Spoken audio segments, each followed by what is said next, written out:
Hello everyone, my name is Dijon and welcome back to my channel. For today's video, I'm gonna show you how to convert your PayPal money from other currencies into another currencies. Like for example, US dollar into Philippine peso. So let's start. At this period, we're not using the PayPal app. It's because there's no conversion in your PayPal app. So, pupunta tayo sa website. So, type nyo lang doon is paypal.com. Kahit anong website ay pwede po. Tapos, mag-login tayo. So, as you can see, the estimated total balance of my account now is 110.18. Tama ba? 110.81. So, tingnan natin yung whole summary. Click natin yung PayPal balance.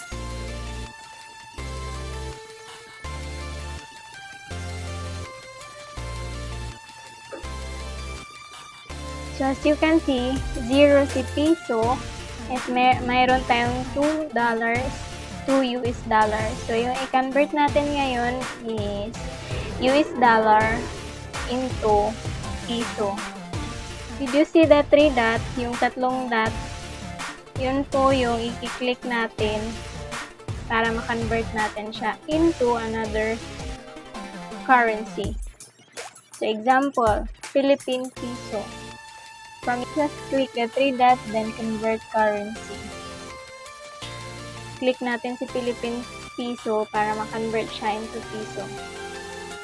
Click lang natin yung next. At type natin kung magkano yung i-convert.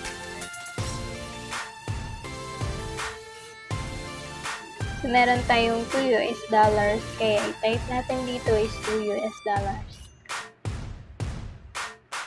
Click lang natin yung next. And convert now.